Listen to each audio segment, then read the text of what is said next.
Every time the female secretary entered the boss's office, she would undo 2 buttons on her blouse and hike up her skirt before stepping inside with a smug expression. But the man, busy with work, didn't even glance her way. So the secretary deliberately put on a seductive act, softening her voice and leaning provocatively toward him. Just as the man looked up and things were about to escalate, his wife walked in unexpectedly. However, the wife immediately noticed the high heels peeking out from beneath it. Without exposing them, she handed her husband the employee health reports, but purposely removed the secretary's file.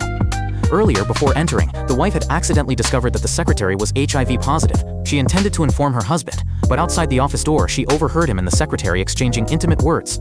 Stunned, she recalled the solemn vows he'd made during their wedding, now rendered a bitter joke. Swallowing her pain, she left quietly, but the secretary followed her out, deliberately revealing love bites on her neck as a provocation. Unaware of her illness, she even threw coffee on the wife. The wife, refusing to take the insult, slapped her hard across the face. When the secretary tried to retaliate, the wife struck her again. Hearing the noise, the scumbag husband rushed out, but instead of scolding the secretary, he glared furiously at his wife, picked the secretary up, and carried her to the infirmary. Watching them leave, the wife felt her heart turn to ice. The man who once vowed to love only her now seemed utterly pathetic. Back home, she prepared divorce papers, resolved to end the marriage. When her husband returned, clueless, and tried to comfort her, she pushed him away instinctively.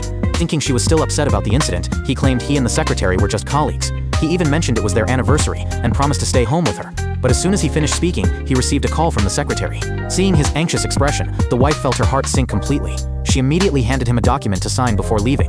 Preoccupied with the secretary's situation, the man signed without reading, not realizing it was the divorce agreement. The secretary's drugged predicament had been staged by herself. The scumbag soon arrived to rescue her from some thugs. Furious, he demanded to know who was behind it. The secretary secretly signaled her accomplice, who promptly accused the wife of orchestrating the attack to teach her a lesson.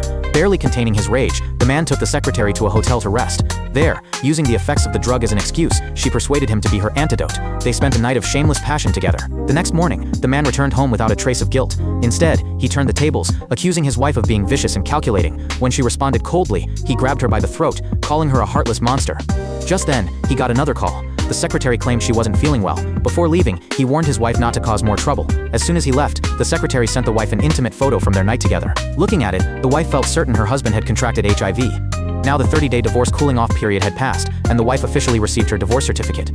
Her assistant then handed her an auction invitation, noting that the event would feature the world's only special effect HIV treatment, and that her ex-husband and the secretary would also attend. Hearing this, the wife decided to go in person, determined to see how he would react when the only cure for AIDS ended up in her hands.